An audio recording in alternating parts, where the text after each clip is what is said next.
Hattie Mae's Thanksgiving, a Blue Network comedy short.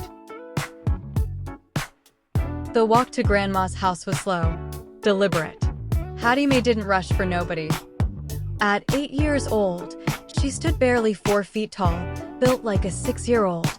Her mama always said, but she carried herself like she'd seen 70 winters.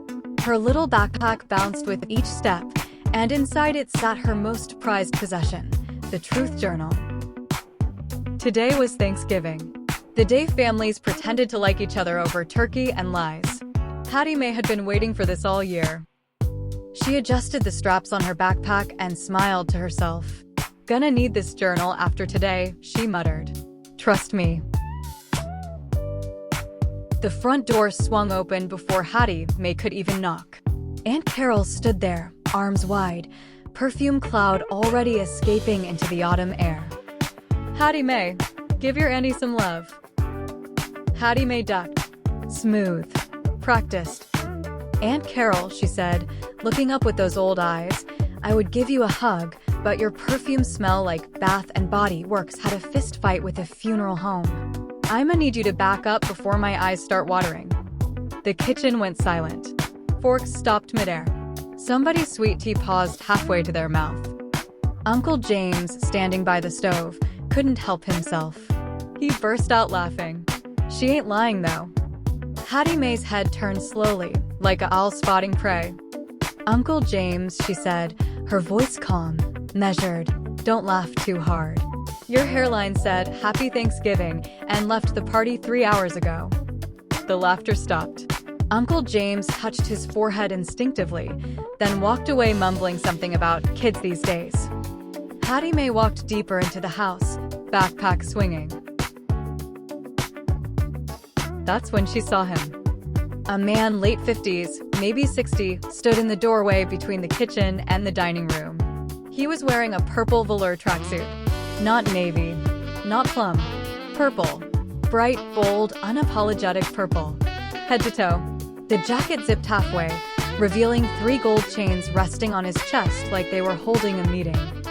His shoes, white, shiny, and clearly from another decade, caught the light like they were trying to signal for help. Hattie Mae froze. "Who?" she whispered to her cousin Denise, "is that?" Denise leaned down, trying not to laugh. "That's Uncle Smooth." "Well, that's what he wants everybody to call him. His real name is Cornelius Beauregard Jefferson III. Hattie Mae's eyes went wide. "Cornelius." She didn't even try to whisper. "Cornelius Beauregard. No wonder he go by Smooth." Uncle Smooth heard every word. He turned, gold chains swinging, and walked toward Hattie Mae with the confidence of a man who thought he was 30 years younger than he actually was. "What's up, little mama?" he said, flashing a smile that revealed 1 gold tooth. "You like the fit? This is drip. Real style. Y'all young folks don't know nothing about this." Hattie Mae looked at him.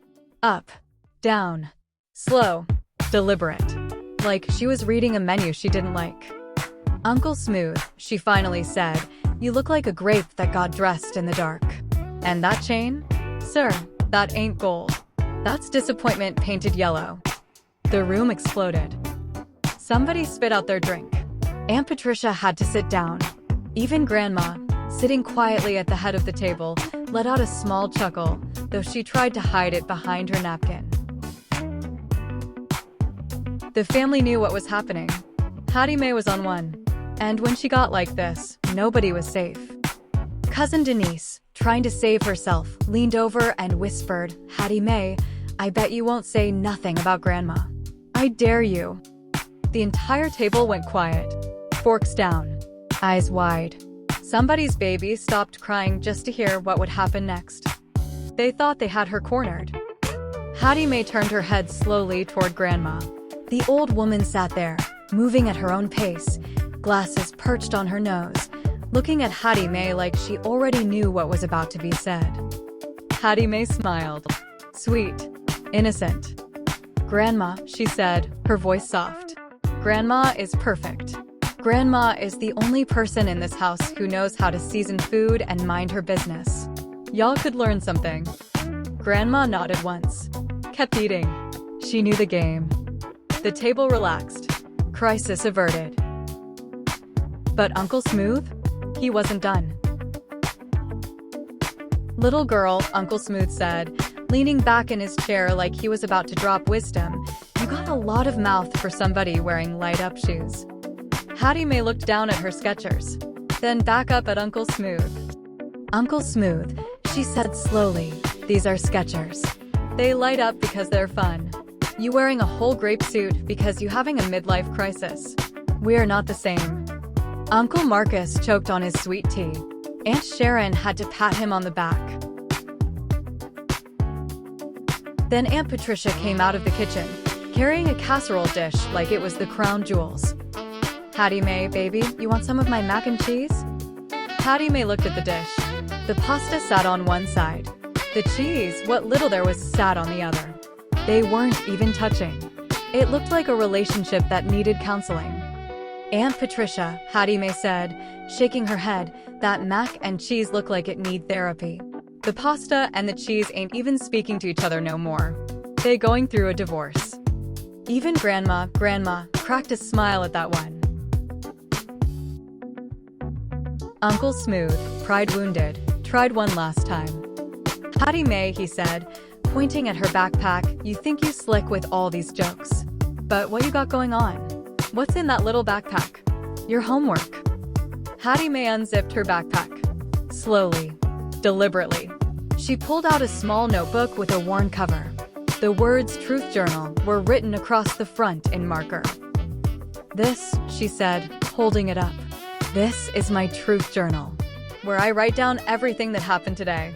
Every joke, every roast, every face people made when I told them the truth." She opened it up, flipped through a few pages, looked Uncle Smooth dead in the eye. "And Uncle Smooth," she said, smiling, "you getting a whole page?" The table erupted, hollering, laughing. Somebody fell out of their chair. Uncle Smooth just shook his head, trying not to laugh himself. That night, back home, Hattie Mae sat at her little desk, pencil in hand, writing in her truth journal. "Dear Truth Journal, today was everything. Thanksgiving at Grandma's house is my favorite day of the year because everybody gets together and I get to remind them who they really are. Aunt Carol's still buying perfume from the gas station. Uncle James still losing that battle with his hairline. And Uncle Smooth? That man showed up looking like a whole Welch's grape juice commercial. But you know what? They all still love me. Because somebody gotta tell the truth around here. Even if it hurts. Especially if it's funny. Lesson learned. The truth might sting, but lies hurt worse.